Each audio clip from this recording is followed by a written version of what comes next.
Ouh, on est chaud, alors on fait la troisième vidéo. Du coup on est chaud, refroidi. Le jeu de mots. Mani, il est trop fort Mani. Les ventilos, vous en avez sur les variateurs, vous en avez que vous pouvez mettre sur les moteurs. Certains constructeurs ont prévu des supports. Merci Obao, qui pour moi a fait encore une fois ce qui est mieux à ce niveau-là. Chez Obao, vous pouvez avoir sur l'Hyperstar, l'Hyper 8SC, le Hyper 9 aussi je crois, le Obao 10SC, donc ça doit être une option aussi pour le 10TT puisque c'est à peu près le même châssis. Vous avez un support de refroidissement qui va se clipser au moteur, qui est relié au châssis, ce qui fait que toute la dissipation de chaleur est reliée au châssis, qui lui aussi est en alu chez Obao, donc une grande dissipation de chaleur, et il est prévu pour mettre quand même encore un ventilo par-dessus, c'est prévu. Alors il y a plein de constructeurs bien sûr pour ces petits ventilos, 3 Racing, Sakura, Eagle machin, Eagle trucmuche, Dragon bidule, et compagnie, Hobby-Wing. Chez Hobby-Wing, il y a 2-3 modèles différents aussi. Il y a Castle aussi et Léopard. Ce que j'aime pas chez les Castle Léopard, c'est que ce sont des boîtiers en plastique. Donc aucun échange thermique. Le ventilo juste posé dessus ne fait que souffler. Son air est juste canalisé par le boîtier plastique qui est autour du ventilo. Efficace, mais pas autant évidemment qu'un refroidisseur en alu.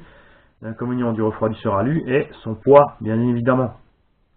Mais ce ventilo ici au Hobby-Wing qui est monstrueux, fait vraiment du super travail par rapport à un petit ventilo Castle qui est prévu pour un moteur 1/8, n'est pas plus gros que ça, il y a juste son gros boîtier alu plastique avec, ça s'arrête là.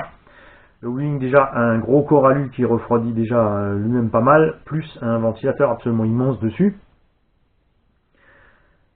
Seul inconvénient, selon les véhicules, niveau du câblage, ça ne sera pas toujours pratique pour vous, donc nécessaire d'avoir des rallonges de cerveau ou de cordon flûte à bas, etc., etc.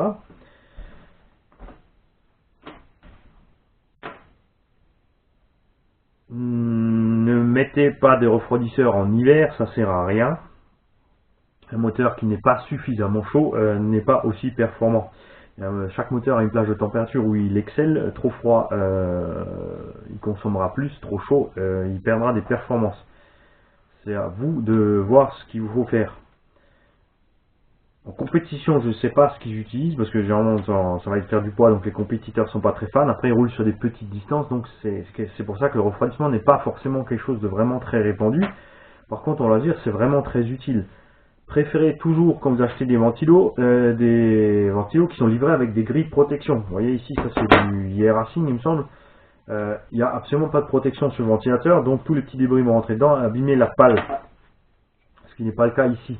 Ici il y a un peu d'herbe qui peut rentrer. Le piège avec ce genre de système, c'est que c'est pas protégé par en dessous. Donc si votre véhicule se renverse et que vous êtes en train de rouler dans les graviers et le sable, au moment où il se renverse, tout le sable et les graviers retombe de l'autre côté de la coque et il y a des chances qu'une partie de ces débris aille heurter le ventilo qui est en train de tourner à plein régime.